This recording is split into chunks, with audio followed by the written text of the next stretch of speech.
Horror कहानियां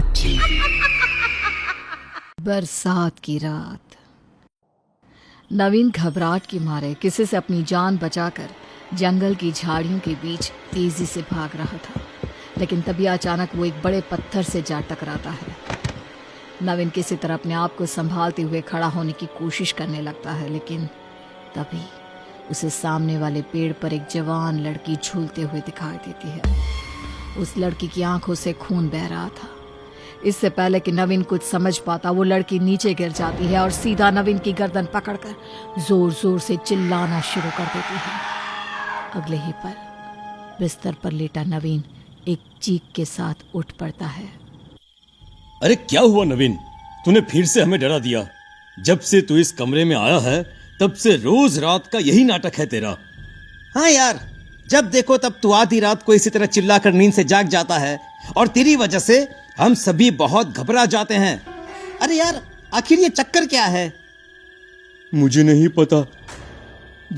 जब से मैं यहाँ तुम लोगों के साथ रहने आया हूँ तब से मुझे अजीब अजीब डरावने सपने दिखाई देते हैं। मैं अक्सर अपने आप को एक जंगल में पाता हूँ। वहाँ एक लड़की मुझे जान से मारने की कोशिश करने लगती है और तभी मेरा सपना टूट जाता है। देख यार, तू किसी अच्छे से डॉक्टर को दिखाकर अपना इलाज करवा, वरना तेरी इसी आदत की वजह से हम सबका जीना मुश्किल हो जाएगा, समझा? तभी कमरे में रोहन दाखिल होता है। हे गाइस, सुनो, अगले हफ्ते काली पहाड़ी के जंगल में जाने का प्लान फिक्स हो गया है। मैंने बॉस से बात कर ली है, वो हम सभी को छुट्टी देने के लिए तैयार है। ओके? अरे यार, काली पहाड़ी वाला जंगल तो मेरी फेवरेट जगह है, याद है ना? 4 साल पहले हमने वहाँ बहुत मौज की थी। हाँ, वो हम कैसे भूल सकते हैं। चलो इस बार भी काली पहाड़ी के जंगल में जाकर खूब मस्ती करेंगे हम सब। अरे कौन सी काली पहाड़ी, और तुम सब किस जंगल की बात कर रहे हो? अरे यार नवीन, काली पहाड़ी के पास एक बहुत ही सुंदर जंगल है। बरसात के मौसम में वहाँ घूमने का अपना एक अलग ही मजा है। तू भी हमारे साथ चल, मजा आएगा। अरे हाँ, जंगल की खूबसूरती देखकर तेरा माइंड चेंज हो जाएगा और हो सकता है कि शायद इस तरह से तुझे जो डरावने सपने आते हैं ना, वो भी आने बंद हो जाएंगे। फिर अगले दिन सभी लड़के तैयारी करके कार में सवार होकर काली पहाड़ी वाले जंगल की ओर निकल पड़ते हैं। चलते चलते काफी घंटे बीत जाते हैं। अरे जंगल और कितनी दूर है? अब तो अंधेरा भी होने वाला है। अभी तक हम पहुंचे नहीं, और कितना समय लगेगा? अरे हम सब बस पहुंचने वाले हैं, ज्यादा देर नहीं लगेगी। लेकिन थोड़ी ही देर बाद आसमान में काले बादल छा जाते हैं और तेज गड़गड़ाहट के साथ बिजली चमकने लगती है। देखते ही देखते चारों तरफ घनघोर अंधेरा छा जाता है और मूसलाधार बारिश शुरू हो जाती है। तभी एक पेड़ के नीचे खड़ा बूढ़ा उन सभी को हाथ दिखाकर रोकने की कोशिश करता है। विनोद फौरन ब्रेक लगाकर कार रोक देता है। अरे आप सब कहाँ जा रहे हो बाबूजी? हम लोग सामने वाले जंगल में जा रहे हैं। क्या तुम्हें लिफ्ट चाहिए? अरे नहीं, मुझे लिफ्ट नहीं चाहिए, बल्कि मैं तो आप लोगों को चेतावनी देना चाहता हूँ। बरसाती रात में उस जंगल में जाने की गलती मत करिए, वरना आप सबको मौत के दर्शन हो सकते हैं। हे बूढ़े, ये तू क्या बेकार की बातें कर रहा है? हाँ? हम सब यहाँ पर पहले भी आ चुके हैं, समझा? पिछले 4 साल से इस जंगल में हर बरसात के मौसम में मौत का तांडव होता है। यहाँ जो भी पार्टी मनाने आता है वो जिंदा लौट कर नहीं जाता। खास तौर पर शनिवार की रात ज्यादातर लोगों की मौत यहाँ शनिवार की रात ही हुई है, और इत्तेफाक से आज शनिवार की रात है। तभी नवीन घबराहट के मारे लड़खड़ाती हुई जुबान से उस बूढ़े से पूछता है। लेकिन काका, तुम्हें ये सारी बातें कैसे पता चली? मैं यहीं पास वाले जंगल में रहता हूँ। जब से बरसाती रात में लोगों की मौतें शुरू हुई है, तब से मैं यहीं खड़ा रहकर लोगों को जंगल में जाने से रोकता हूँ। मेरी मानिए, आप लोग यहाँ से वापस लौट जाइए।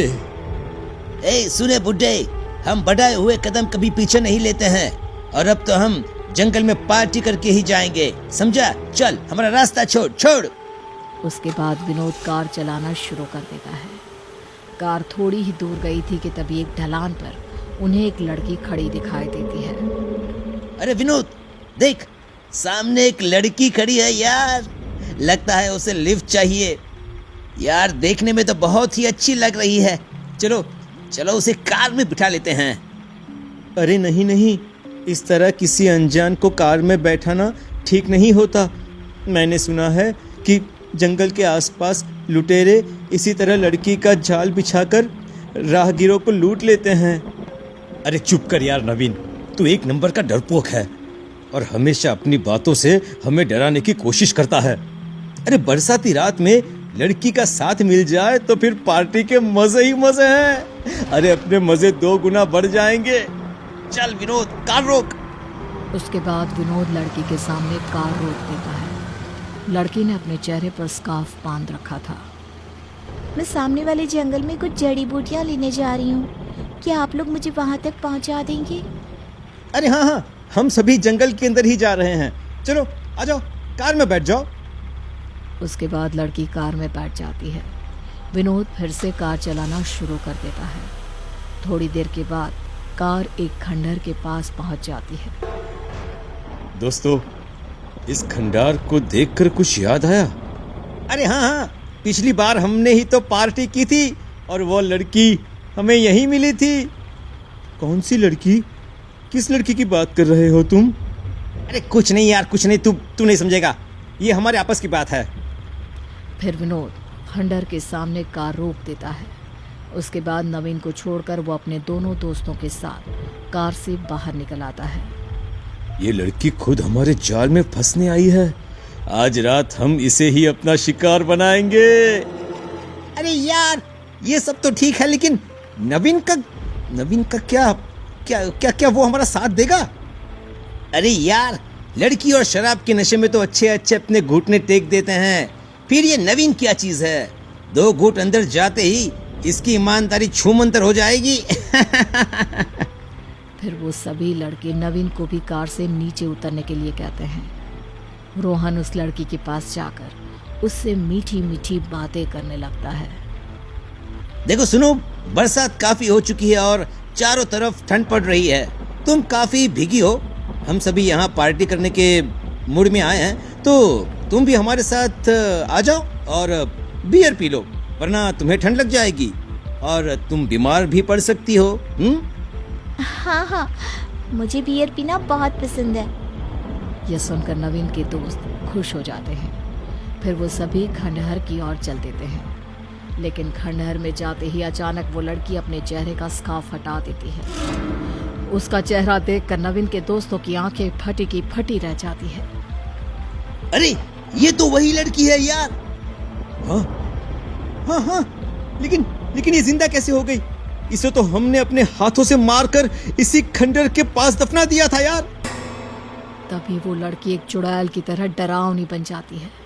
फिर अगले ही पल वो रोहन का गला पकड़कर अपने नुकीले नाखून उसकी गर्दन में घुसाकर उसे जान से मार देती है। ये देखकर कार्तिक और विनोद वहां से भागने लगते हैं, लेकिन तभी खंडहर की दीवार उन दोनों के ऊपर गिर पड़ती है।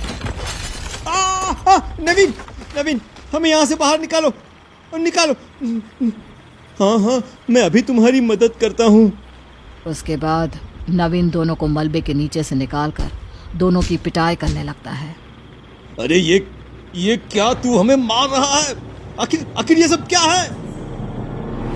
तुम तीनों ने क्या सोचा था कि दूसरों की जिंदगी बर्बाद करके तुम सुखी रह पाओगे? मैं ही इस लड़की का भाई हूँ। तुमसे बदला लेने के लिए ही तुम तीनों के साथ रह रहा था।